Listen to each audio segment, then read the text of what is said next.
നിന്റെ ഭാര്യ എന്ന് പറഞ്ഞാൽ എന്നതാ? സർവത്ര കാര്യങ്ങളും ആലോചിക്കേണ്ടത് ഭാര്യയോടാണ്, അപ്പനോട് അമ്മയോടും അല്ല. നോ, അത് കഴിഞ്ഞിട്ട് അവരുള്ളൂ. ഞാൻ ദൈവനിശ്ചയം വേണമല്ലോ പറയാനായിട്ട്. കാര്യങ്ങൾ ആലോചിക്കേണ്ടത് ഭാര്യയോട്. കൊച്ചിൻ്റെ കാര്യങ്ങളും പിള്ളാരുടെ കാര്യങ്ങളും വീട്ടിലെ കാര്യം, പശുവിൻ്റെ കാര്യം, വീട്ടിലൊക്കെ എല്ലാം ബെഡ്റൂമിലിരുന്ന് ബെഡിലിരുന്ന് അവളോട് വേണം ആലോചിക്കാൻ. അവളോട് ചോദിച്ച് കടത്തിട്ട് വേണം എല്ലാം ചെയ്യാനായിട്ട്. അല്ലാണ്ട് അപ്പനും അമ്മേനോട് അല്ല ആലോചിക്കേണ്ടത്. ഇപ്പം എവിടെയെങ്കിലും പോയി ചേരും വണ്ടിക്ക് വരുന്നെങ്കിൽ താക്കോൽ അവിടെ കൊടുക്കുക, മേടിച്ചുകൊണ്ട് വന്ന പഴവർക്കൊണ്ട് പുരുഷൊക്കെ അവിടെയോട്ട് കൊടുക്കുക, കഞ്ഞി വിളമ്പാനും ചായ എടുക്കാൻ അവളോട് അമ്മയോട് പറയാതെ പെങ്ങളോട് പറയാതെ അവളെ വിളിച്ച് കാര്യങ്ങൾ ആലോചിക്കുക. ഇത് ചില വീടുകളിലുണ്ട്. വരി പറയുന്നത് ഒരു വെയിറ്റും വിലയില്ല. തന്തയും തള്ളയും പറഞ്ഞു കഴിഞ്ഞാൽ അതിനാ വെയിറ്റ് മുഴുവൻ മുഴുവൻ. പിന്നെ ചിലയിടത്ത് ചില അമ്മമാരുണ്ട് വന്ന് വെച്ച്, എടാ ഈ പണ്ടാരത്തിന് എവിടുന്ന് കിട്ടിയതാടാ നിനക്ക്? അങ്ങനെ ഒരു അമ്മ നിന്നോട് ചോദിച്ചാൽ അതിൻ്റെ ഉടനെ നീ നിന്റെ പെറ്റതല്ലിടുന്ന് മനസ്സിലാക്കിയത് നിന്റെ അമ്മയ്ക്ക് പിശാച് കൂടിയിട്ടുണ്ട്, ഉറപ്പാ.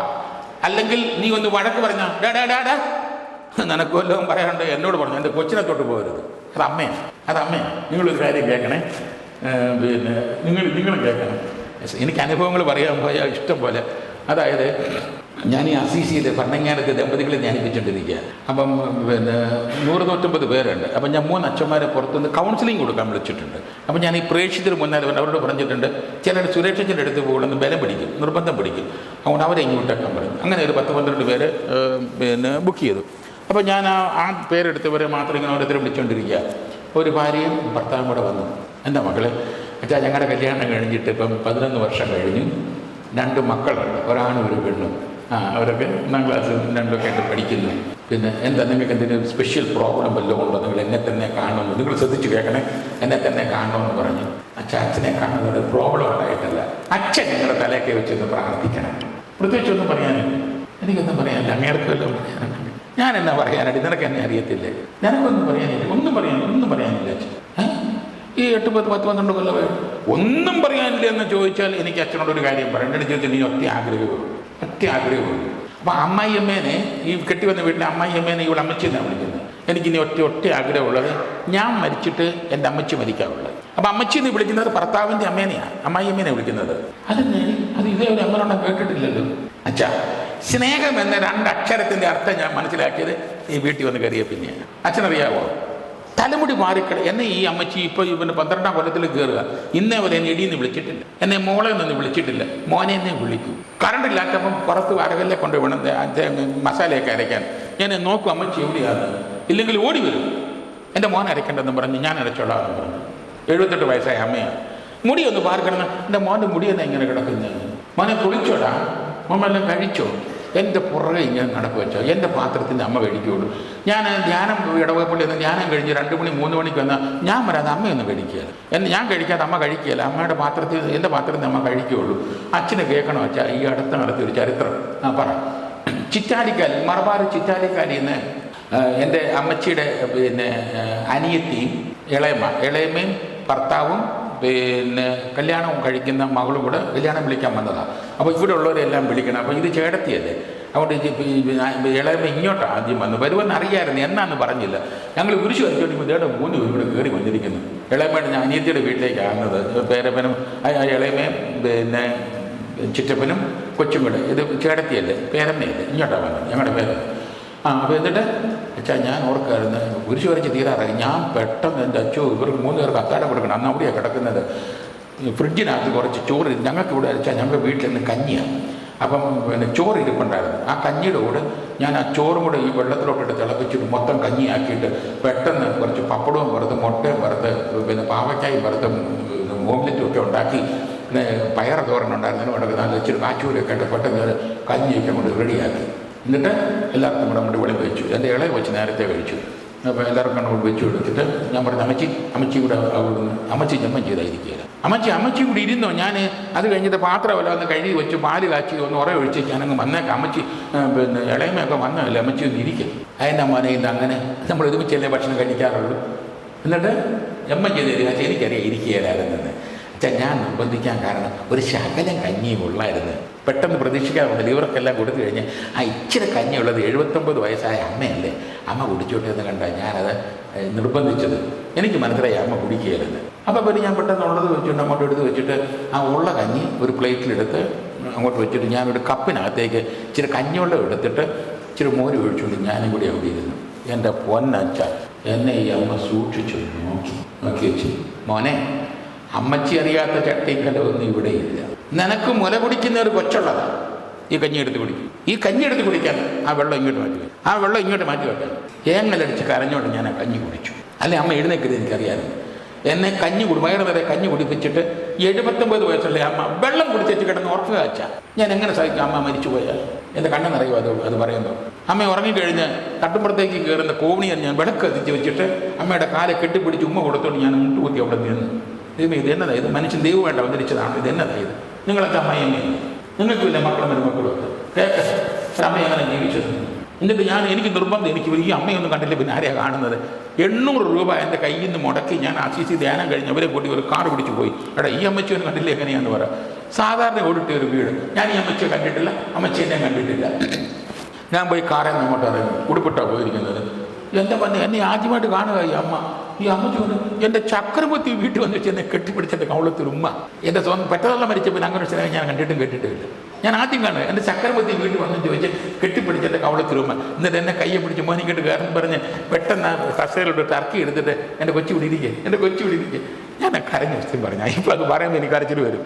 എൻ്റെ അച്ചു 4 മണിക്ക് 2 കുഞ്ഞുങ്ങൾ വന്നാൽ കാപ്പി കൊടുക്കണം. എന്ത് കഷ്ടപ്പാടാണെന്നറിയാമോ? അതന്നെ ബാഗ് വലിച്ചൊരൊറ്റ ഏറാ എഴുന്നേച്ച് ഈ അമ്മച്ചിയുടെ മടിയിലോട്ട് അള്ളിപ്പിടിച്ചിരുന്ന വലിച്ചെറിഞ്ഞാൽ ഈ കുഞ്ഞുങ്ങൾ വരിക. അവർക്ക് അവരുടെ ഈ അമ്മച്ചിയെ മതി, പെട്ടതല്ലേ ഒന്നും വേണ്ട. അമ്മച്ചിയുടെ മടി കയറിയിരുന്ന അളങ്ങി പിടിച്ചവിടെ ഇരിക്കും. അമ്മച്ചി എന്ന് വെച്ചാൽ ജീവന. ഞങ്ങളുടെ വീട് നിറച്ച് അമ്മച്ചിയാക്കി. എങ്ങനെ? നിങ്ങൾ ഒരു സ്ത്രീ അല്ലേ, അമ്മയല്ലേ? ഞാൻ ആ അമ്മയുടെ ഫോട്ടോ എടുത്ത് എൻ്റെ അമ്മച്ചിയുടെ കൂടെ ഞാൻ എൻ്റെ മേശപ്പുറത്ത് വെച്ചിട്ടുണ്ട്. അതാ ജീവിതം എന്ന് പറയുന്നത്. അതാണ് ഞാൻ പറഞ്ഞത്, ബോധമണ്ഡലത്തിൽ ബോധ്യപ്പെട്ടതിനെ പ്രവർത്തിച്ചിട്ടപ്പെടുമ്പോൾ ധർമ്മം ആ ബോധ്യം ഉണ്ടാകണം. അതുകൊണ്ട് അത് മനസ്സിലാക്കിക്കൊണ്ട് അപ്പം ജീവനെ പോലെ സ്നേഹിക്കുക, വ്യക്തി എന്നുള്ള അംഗീകാരം കൊടുക്കുക. അത് കഴിഞ്ഞാൽ പിന്നെ സ്ത്രീ എന്നുള്ള അംഗീകാരം കൊടുക്കുക, ഭാര്യ എന്നുള്ള അംഗീകാരം കൊടുക്കുക. അത് കഴിഞ്ഞാൽ പിന്നെ അവളുടെ മാതൃത്വം അംഗീകരിക്കുക. അടുത്തത് അവളുടെ മാതൃത്വത്തെ അംഗീകരിക്കുക. ഒരു കൊച്ചിനെ പ്രസവിച്ച് കഴിയുമ്പോൾ അവൾ അമ്മയായിട്ട് മാറി. അപ്പോൾ ആ കൊച്ചിനോട് കാണിക്കുന്ന വാത്സല്യത്തിനാണ് ആ കുട്ടിയുടെ നിങ്ങളുടെ ഭാര്യയുടെ മാതൃത്വം അംഗീകരിക്കുന്നത്. ഒരു ഞായറാഴ്ച പള്ളിയിൽ പോയിച്ച് നിങ്ങൾ വന്നു, പള്ളിയിൽ പോയിച്ച് വന്നു കഴിഞ്ഞ് പിന്നെ അമ്മ അവിടെ കിടന്നു. അപ്പോൾ ആ വീട്ടിൽ 2 പെങ്ങന്മാരെ കെട്ടിച്ചു. പിന്നെ നീയും നിൻ്റെ ഭാര്യയും കൊച്ചു കൊടുത്ത് ആദ്യത്തെ പ്രസവം പിന്നെ 1 വയസ്സുള്ള കൊച്ചുമുണ്ട്. കാപ്പി കുടിച്ചേച്ച് അമ്മ അവിടെ കിടന്നു. പിന്നെ അവിടെ ഏതാണ്ട് ഉണ്ടാക്കാനായിട്ട് പിന്നെ അകത്തോട്ട് കയറി ഉച്ചക്കത്തേക്കുള്ള ഉണ്ടാക്കാനായിട്ട്. അത് ഏതാണ്ട് ഇറച്ചി ഞുറുക്കുക ഏതാണ്ടായിരുന്നു. നീ കാപ്പി കുടിച്ച് പത്രം വായിച്ചുകൊണ്ട് അവിടെ ഇരിക്കുക. പത്രം വായിച്ചുകൊണ്ട് അവിടെ ഇരിക്കുക. എന്നത്തെ പിണറായി മറ്റേത് കുറിച്ച് എല്ലാം വായിച്ചുകൊണ്ടിരിക്കുക. അവൾ ഇറച്ചി നിൽക്കൊണ്ടിരിക്കുക. കൊച്ചു തൊട്ടി കിടപ്പുണ്ട്. കൊച്ചവിടെ കിടന്നുകൊണ്ട് കരയാൻ തന്നെ മൂത്ത് ബാബു ചക്കരേ ബാബു. അവൾ ഇറച്ചി കൊടുക്കാൻ ബാബു അമ്മച്ചി മെമ്പർ വലിച്ചു കയറി കരയാൻ തുടങ്ങി. പറയാം, നീ അവിടെ ഇരുന്നുണ്ട്, നീ അവിടെ എന്നാ ഉണ്ടാക്കുക? അത് കിടന്നോണ്ട് കീറ്റുന്നത് കേട്ടില്ലേ? എൻ്റെ ചോദ്യം, അത് കിടന്ന് കീറ്റുന്നത് നീ കേട്ടില്ലേ? അതവളെ മാത്രമേ കേട്ടോളൂ. ഇങ്ങോട്ട് നോക്കിയാൽ മുഖം ഇരിക്കുന്നുണ്ട്. ചോദ്യം വെച്ചാൽ അങ്ങനെയെന്ന് നീ കേട്ടില്ലേ? അത് നിന്റെ അല്ലേ ഈ കൊച്ചിൻ? മനുഷ്യത്വമുള്ള മനസാക്ഷി മരവിക്കാത്ത മനുഷ്യനെയാണ് നീ എങ്കിൽ അവിടെ ഇരുന്ന് ഞാൻ എടുത്തോളാം. ആ കൊച്ചിനെ എടുക്കടാവ്, ഞാൻ എടുത്തു. അത് മുള്ളി തോറി കിടക്കുക. ഇങ്ങനെ കൊണ്ടുപോകാതെ നീ കൊണ്ടുപോയി എൻ്റെ കുണ്ടി ഒന്ന് കഴിയിക്കുക. ഒരു ഷണ്ടി എടുത്ത് ദീപിച്ചിട്ട് അത് കൊണ്ടുപോടാവുക. അത് തന്നെ മനുഷ്യത്വം. വലിയ പുണ്യം അച്ഛൻ പറയുകയില്ല. പ്രായോഗികമായി ജീവിക്കേണ്ട കുറേ പരമാർത്ഥങ്ങൾ പറയും. ജീവിക്കാൻ വേണ്ടി അതാ ഞാൻ പറഞ്ഞു, നിങ്ങൾ ഇവിടെ ഇറങ്ങി പോകും, വന്ന പോലെ പോവുകയാണ്. ചക്കവീസ് പോയതവർ പോകും. ഒരു പുതിയ വ്യക്തിയായിട്ട് തീരുമാനിച്ചു പോകും. കുറേ പൊള്ളുന്ന പരമാർത്ഥങ്ങളാണ് പറയുന്നത്. അതുകൊണ്ട് അവളുടെ ആ മാതൃത്വത്തെ അംഗീകരിക്കുക. ആ കൊച്ചിനോട് കാണിക്കുന്ന വാത്സല്യത്തിലാണ് അതിനെ കൊണ്ട് നടന്ന് മുത്തേ ചക്കര എന്ന് പറയുന്നത് കൊണ്ട് നടന്ന് ആ അപ്പൻ്റെ വാത്സല്യത്തിനെ അനുഭവിക്കണമല്ലോ. അടുത്തത്, ഒരു കാരണവശാലും ഭർത്താക്കന്മാർ ഭാര്യയുടെ തെറി പറയരുത്. തെറി ഒന്നിനും പരിഹാരമല്ല, ചീത്ത പറയരുത്, അത്രയേ ഉള്ളൂ. രണ്ടാമത്, ഒരു കാരണവശാലും ഒരു ഭർത്താവ് ഭാര്യ അവിഹിത ബന്ധത്തിൽ ഏർപ്പെട്ടാലും ദ്രോഹിക്കരുത്. ഒരു കാരണവശാലും ദ്രോഹിക്കരുത്. കാരണം ഒരു ഈർക്കലി കൊണ്ട് പോലും തല്ലാൻ ദൈവം അനുവാദം കൊടുത്തിട്ടില്ല. കാരണം ഈശോയും സഭയും തമ്മിലുള്ള ബന്ധമാണ്. ഈശോയും സഭയും തമ്മിലുള്ള ബന്ധമെന്ന് പറഞ്ഞാൽ ഈശോ മിശിഹ ജീവിച്ചിരുന്ന കാലത്ത് ഒരിക്കലും ആരെയും തല്ലിയിട്ടില്ല. ദേഷ്യപ്പെട്ടിട്ടുണ്ട്, അരിച്ചപ്പെട്ടിട്ടുണ്ട്. പക്ഷേ ഈശോ ഒരു സന്ദർഭത്തിൽ ഒരിക്കലും ആരെയും ഈശോ തല്ലിയിട്ടില്ല. ഉണ്ടോ? ശരിയല്ലേ? ഞാൻ വല്ല മണ്ടത്തരം പറഞ്ഞു? ശരിയല്ലേ ഞാൻ പറഞ്ഞത്? നിങ്ങൾ എന്തോ ഒരാൾ പറയാം. ആ എന്നാ പറ, ഒന്ന് എഴുന്നേറ്റ് അവിടെ ആരാ? ആ എന്നാ ചെയ്തു? ചാട്ടവാറുണ്ട്. പേരെന്നാ? അല്ല, പേരെന്തോന്നാ? നിങ്ങൾ ശ്രദ്ധിക്കുക പ്ലീസ്. തോമസേ, ഈ അറിവ് നിനക്ക് എവിടെ നിന്ന് കിട്ടിയതാ? അനങ്ങരുത്. ബൈബിളിൽ അങ്ങനെ ഒരു ഭാഗം നീ കാണിച്ചാൽ ഈ ഉടുപ്പ് ഇപ്പോൾ ഊരി ഞാൻ കൈ തരും. നീ അവക്കാതി പറയാറോ തമ്പ്രാനെ കുറിച്ച്? ഇതാണ് നമ്മുടെ പ്രശ്നം. ഒരെണ്ണം സുവിശേഷം തുറന്ന് വായിക്കുകയല്ല. ഈശോ ഒരിക്കലും തല്ലിയിട്ടില്ല. കാള, ആട്, പോത്ത്, താണയിക്കുന്ന അവിടെ ഉണ്ടായിരുന്നു. ഈശോ കയർ കൊണ്ടൊരു ചമ്മട്ടി ഉണ്ടാക്കി അവരെ എല്ലാം പുറത്താക്കി. അത്രേ ഉള്ളൂ. തല്ലി ഈശോയ്ക്ക് ശിക്ഷയില്ല, ശിക്ഷണമേ ഉള്ളൂ. അവിടെ ചമ്മട്ടി ഉണ്ടാക്കാൻ തന്നെ കാരണം കാളയാടും പോത്തും ഉണ്ടായിരുന്നതുകൊണ്ട്. പോത്തെ ഇതാണ് ഇവിടെ കിടക്കുന്നത് ഇങ്ങനെ പറഞ്ഞ പോത്തിന് മനസ്സിലാവും, അത് പോത്തല്ലേ, അതുകൊണ്ടൊരു ചമ്മട്ടി, അതിനെപ്പോലും തല്ലിയില്ല. അയ്യോ, തല്ലാനായിരുന്നെങ്കിൽ കൊലപാതകം, വ്യഭിചാരം, മോഷണം, കള്ളസാക്ഷി, പിന്നെ ഈശോയെ കെട്ടിയിട്ട് തല്ലുന്നു, കുരിശെ കെട്ടുന്നു, എത്ര പ്രാവശ്യം വലിയ ഇരുമ്പ് ചേട്ട് പിന്നെ പള്ളി കൊണ്ട് തള്ളിയാനായിരുന്നു. ഈശോയ്ക്ക് ശിക്ഷയില്ല. അപ്പൊ നീ ഇത് പറഞ്ഞാണോ വല്ലപ്പോഴും കൊടുത്തിരുന്നത്? ഇനി അത് പറയുകയില്ല ഏതായിരുന്നാലും. അതുകൊണ്ട് ഈശോയ്ക്ക് ശിക്ഷയില്ല. ദേഷ്യപ്പെടാം, അരിശപ്പെടാം, പക്ഷെ ശിക്ഷ പറ്റില്ല, തൊടാൻ പറ്റത്തില്ല. അത് വ്യഭിചാരത്തിൽ പിടിക്കാനും ശരി. ഇത് ഞാൻ പറഞ്ഞു ജീവിക്കാൻ, ഞാൻ ഈശോയുടെ മനസ്സിലാക്കി ജീവിക്കാൻ വേണ്ടി ജീവിച്ചോണം, അത് മനസ്സിലാക്കിയിരിക്കുക. അടുത്തത്, ഒരു കാരണവശാലും മദ്യപിക്കരുത്. കാരണം മദ്യപിക്കുന്ന ഒരു മനുഷ്യന്, ഉദാഹരണത്തിന് മദ്യപാനം നീചമാണ്, നികൃഷ്ടമാണ്, പൈശാചികമാണെന്ന് നമ്മുടെ ബൈബിളിൽ 84 സ്ഥലത്ത് പറഞ്ഞിട്ടുണ്ട്. ഞാൻ ഈ മൂവാറ്റയുടെ ആശ്രമത്തിൽ 7 കൊല്ലം സുപ്പീരിയറായിരുന്നു. അത് ഞങ്ങളുടെ നൗഷിറ്റ് കേസ് ഉൾപ്പെടുന്ന കാലഘട്ടമുണ്ട്. അപ്പോൾ ഞാൻ ഒരു പ്രാവശ്യം എന്ത് ചെയ്തു, 14 അച്ഛന്മാരുണ്ടായിരുന്നു. അവർക്ക് ഞാൻ ഈ സമ്പൂർണ്ണ ബൈബിള് 14 പേർക്ക് 2-3 അധ്യായമായിട്ട് വിഭജിച്ചു കൊടുത്തു. നിങ്ങൾ ഒരു മാസം കൊണ്ട് മനസ്സിരുത്തി ഈ 3 പുസ്തകം, നീ 3 പുസ്തകം, അടുത്ത 3 പുസ്തകം നീ, അടുത്ത 3 പുസ്തകം നീ മനസ്സിരുത്തി വായിച്ചിട്ട് മദ്യപാനമായിട്ട് ബന്ധപ്പെട്ട എന്തെങ്കിലും കണ്ടാൽ എൻ്റെ അടുത്ത് കൊണ്ടുവരാൻ പറഞ്ഞു. അങ്ങനെ അവർ 84 റെഫറൻസ് കൊണ്ടുവന്നു. അപ്പോൾ ചുരുക്കി പറഞ്ഞാൽ മദ്യപാനം നീചമാണ്, നികൃഷ്ടമാണ്, പൈശാചികമാണെന്ന് നമ്മുടെ ബൈബിളിൽ 84 സ്ഥലത്ത് പറഞ്ഞിട്ടുണ്ട്. അപ്പോൾ ഒറ്റ പ്രാവശ്യം നീ മദ്യപിക്കുമ്പോൾ നീ 85 പ്രാവശ്യം ദൈവത്തിൻ്റെ മുഖത്ത് കാർക്കിച്ച് തുപ്പുക. ഒരിടത്ത് ഒരു ശവോടക്കിന്, എന്നാലും ഭയങ്കര അവാര ചങ്കൂറ്റവ, ഒരു ശവോടക്കിന് 48 വയസ്സുള്ള ചെറുപ്പക്കാരൻ 3 പിള്ളേരുണ്ട്, മരിച്ചു. ഭയങ്കര കുടി എന്ന് പറഞ്ഞാൽ പള്ളിപ്പോക്കിൽ കുടിയോട് കൂടി. അപ്പം പിന്നെ ശവോടക്കിന് ഒത്തിരി ആളുണ്ടായിരുന്നു.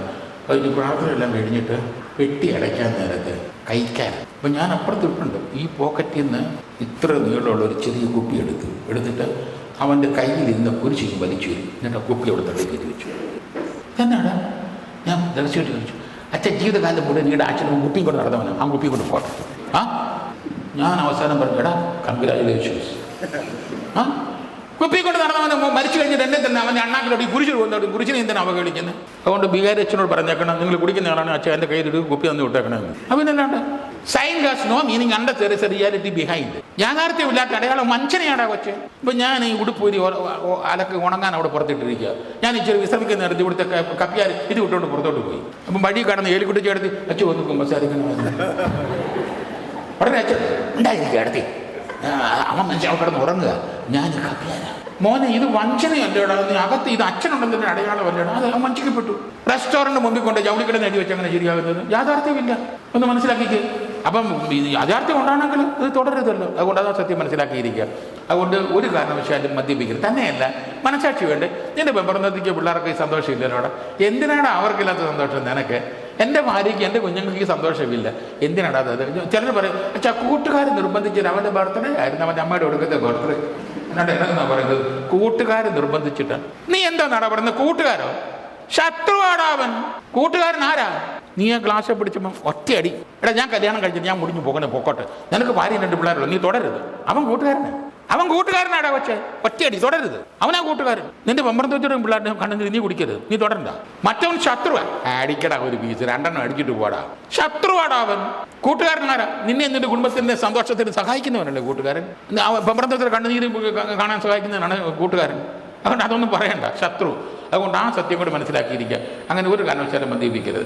പിന്നെ അതുപോലെ തന്നെ അവളുടെ കുറ്റം ആരോടും പറയരുത്. എന്തെങ്കിലും പറയാനുണ്ടെങ്കിൽ നേരിട്ട് പറയാം. അവളുടെ കുറ്റം മറ്റൊരു വ്യക്തിയോട് ഒരു കാരണവശാലും പറയരുത്. പറയേണ്ടത് നേരിട്ട് അവളോട് പിന്നെ അതുപോലെ തന്നെ അൺഓണറബിൾ ഡിസ്റ്റൻസ്. അത് അപ്പനായാലും ചേച്ചിയായാലും ചേട്ടനായാലും അവരെയൊക്കെ നിർത്തേണ്ടത്. ചേട്ടാ, അവിടെ കഴുത്തെ താളി വെച്ചത് ഞാനല്ലേ അവളുടെ ഭർത്താവ്. ചേട്ടന് വല്ലതും പറയണ്ട എന്നോട് പറഞ്ഞാൽ മതി. അവളോട് മിണ്ടണ്ട. അവളുടെ മനസ്സ് കണ്ടെന്നതിനെ ഞാൻ സമ്മതിക്കത്തില്ല. ചേട്ടൻ ഇവിടെ പറഞ്ഞ ചേച്ചിയോട് പറഞ്ഞു, അവളോട് പറയണ്ട. അവളുടെ ഭർത്താവ് ഞാനാണ്. പപ്പ ഒരു കാര്യം ചെയ്തേക്കണം. പപ്പയ്ക്ക് വല്ലതും പറയാനുണ്ടോ? മമ്മിയോട് പറഞ്ഞു, അവളുടെ ഭർത്താവ് ഞാനാണ്, അവളുടെ ഉത്തരവാദിത്വം ഞാനാണ്. അവളെ ആരും വിട്ടു കെട്ട് കളിക്കണ്ട, നീ ആ ഭർത്താവ്. എവിടെയെങ്കിലും പോയിച്ച് വരുമ്പോൾ അമ്മയെ അപ്പോൾ ഏതെങ്കിലും പോലെ എഴുന്നള്ളിക്കും. ഇതെല്ലാം അങ്ങോട്ട് വെട്ടി വീണിട്ട് അവിടെ വെക്കിട്ട് കയറുകയും ചെയ്യും. ആ സത്യം മനസ്സിലാക്കിയിരിക്കേണ്ടത്. എടാ കൊച്ച, നീ എന്തെങ്കിലും ന്യൂമോണിയ അസുഖം എന്തെങ്കിലും ആശുപത്രി കിടന്നാൽ ഉണ്ടല്ലോ, അവളെ കാണുള്ളൂ കൂടെ നിൽക്കാനായിട്ട്. സംശയമില്ല. നിന്റെ കഴിയിപ്പിക്കാനും മുട്ട് കഴിയിപ്പിക്കാനും ചോറ് കൊടുമാനും തീരാനും പിന്നെ ഡിസ്ചാർജ് ആകുന്നത് നിന്റെ മുഴുത്ത പെങ്ങന്മാരുണ്ടല്ലോ, മുഴുത്ത ചേച്ചി, ഏതാണ്ട് ആനത്തല എന്ന് പറഞ്ഞ് കൊണ്ട് നടക്കുന്ന ചേച്ചിമാർ. നീ ആശുപത്രിയിലേക്ക് കഴിയുമ്പോഴത്തേന് ഇച്ചിരി മുന്തിരിങ്ങായി ഉറച്ച് മേടിച്ചിട്ട് ഇങ്ങോട്ട് വരും. എന്നാ പറ്റിയതാടാ, കുരവുണ്ടോ എന്ന് പറഞ്ഞ് അങ്ങപ്പുറത്തെ കട്ടിലേക്ക് കുറേ നേരം, എന്നിട്ട് നിനക്ക് തരാൻ വേണ്ടി അവൾ മേടിച്ചു കൊടുക്കുക ചായ കൂടെ കുടിച്ചു വെച്ച് പോകും. എടാ, നിന്റെ കൂടെ ഡിസ്ചാർജ് ചെയ്യുന്ന 10 ദിവസം നിൽക്കാൻ അവളെ കാണുള്ളൂ. ടോയ്ലറ്റിൽ കൊണ്ടുപോകാനും വിളമ്പിത്തരാനും കുളിപ്പിക്കാനും തോർത്താനും നിന്നോട് നിൽക്കാൻ അവളെ കാണുള്ളൂ. ശരിയല്ലേ? അല്ല, ഓടി നീയൊക്കെ ആന്നെ ഉറക്കെ പറയണ്ടേ? ശരിയല്ലേ? ആ അതെ, അത് കേൾക്കണം. അവളെ നിനക്കുണ്ടാവുള്ളൂ. അത് ദൈവം ചോദിപ്പിച്ചാറമാനെ. അത് വേണ്ട, മറ്റാരും വന്ന് വിക്കിട്ട് കളിക്കണ്ട. നിന്റെ കൂടെ നിൽക്കാൻ അവളെ കാണുകയുള്ളൂ. അന്ത്യചുംബനം തരാനും എല്ലാത്തിനും, എല്ലാ കാര്യത്തിനും അവനെ നിന്റെ കൂടെ ഉണ്ടാവുള്ളൂ. നിന്റെ കൂടെ ദാമ്പത്യ ബന്ധത്തിനും സഹകരിക്കാനും എല്ലാത്തിനും അവൾ മാത്രമേ നിനക്കുണ്ടാവുള്ളൂ.